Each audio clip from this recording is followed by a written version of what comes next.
Okay, what will your next tax season look like? Are you going to still be frazzled, fatigued, frantic?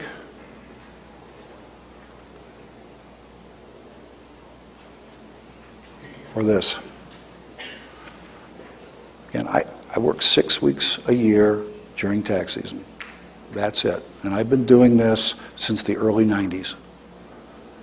And I produce somewhere between 500 and 600 returns and a whole lot of financial planning revenue without being or sounding like a salesman. There's not a single person in this room that can't do the same thing. You all have the experience, the technical abilities. You've just got to make the decision that this is what you want to do. But your clients need you more than you know. You know they're making stupid mistakes that you wouldn't make.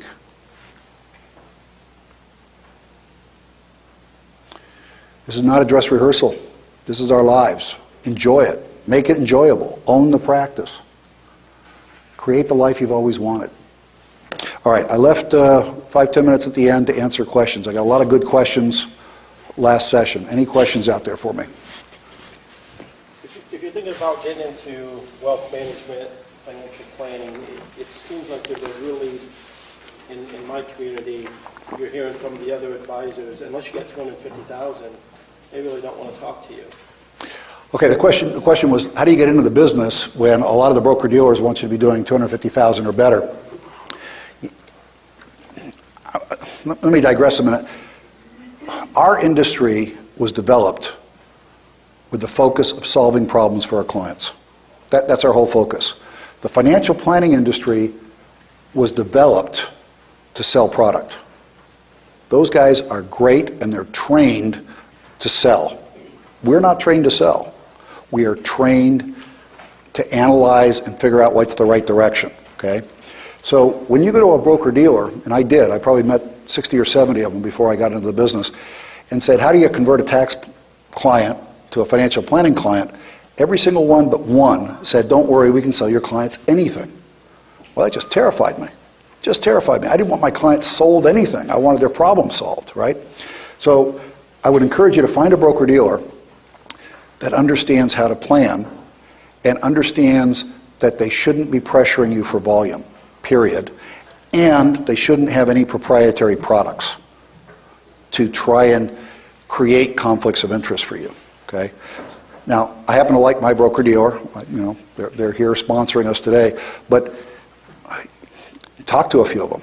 You know, I don't want to disparage any other broker-dealers. I've been with others, and I'm happy with this marriage. But nobody forces my volume. I've got two of the wealth managers in my office for the last couple of years have probably done less than 10 grand. The broker-dealer doesn't care as long as the broker-dealer knows they're on the path. They're on the path to learning. Now, it's a bit expensive if all you're going to do is 10 grand. You know, you probably got 3 or 4 grand a year in various fees or licenses or E&O. But you can get up to speed fairly quickly. Yes, when I said earlier that I review everything before it's purchased, no product is necessarily good or bad, or most products, let me put it that way. Most products are not necessarily good or bad, but it can be good or bad for a client's specific situation, okay? So I want to make sure my team is not focused on the highest commission, okay? I don't particularly want my team to know what the commission or fee is until after they've figured out what the right plan is for the client. Does that make sense? But sometimes, especially when they're getting started, I just had yesterday one of the younger CPAs email me about this brand new fancy-dancy alternative investment mutual fund.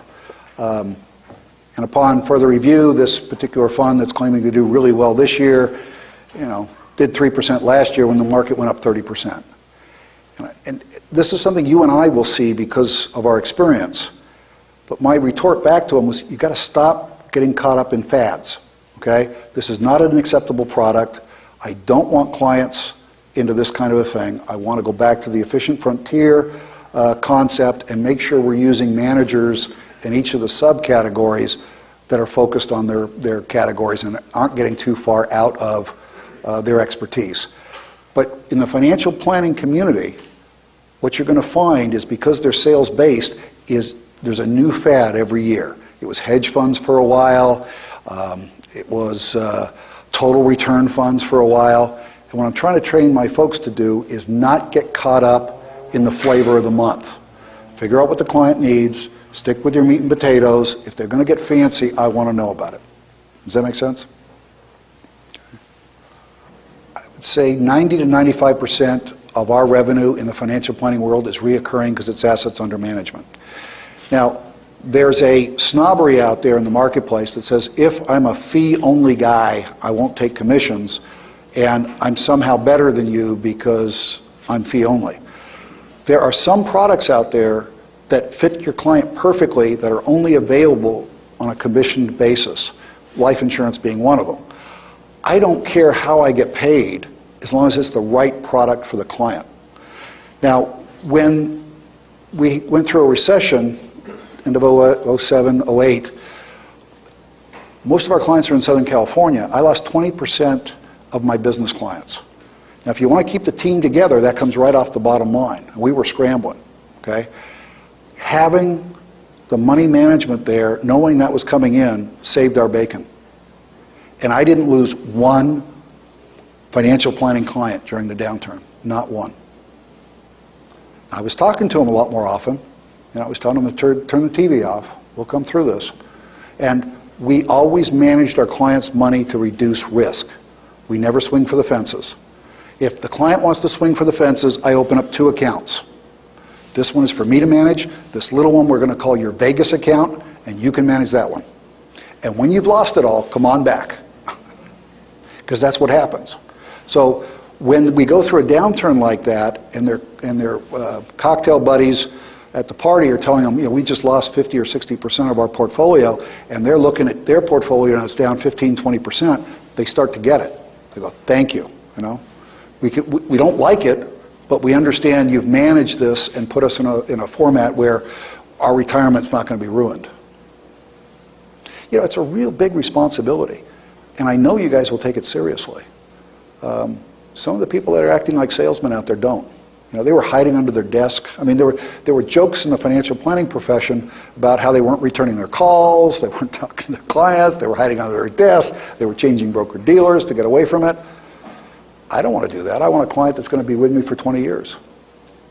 I want that relationship. It just needs to be a good relationship.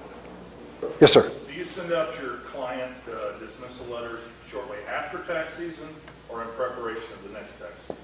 Right before tax season? You mean when I'm firing a client? Yeah. Oh, after tax season. Right after tax season. Yeah. I shared with the last group that years ago I fired one of my larger business clients, and he called me back 3 days later and said he hadn't been able to sleep. Wanted to know why he was being fired, and I told him, and he basically said, if I'm a good boy, can I come back? And we've been friends ever since. But you underestimate your value to your clients. The famous Jerry Tollefson that started Gear Up, he used to go around the country going, double your fees, lose half your clients, go home early. And when he died, he didn't sell his practice for whatever reason. I picked up a number of his clients because we were just a block away in Fullerton, California. He sometimes would charge 3 times what I would charge for a return. And I got to tell you, there's a huge correlation between what somebody is paying me and how attentive I am. In 1999, I raised the fee 30% across the board.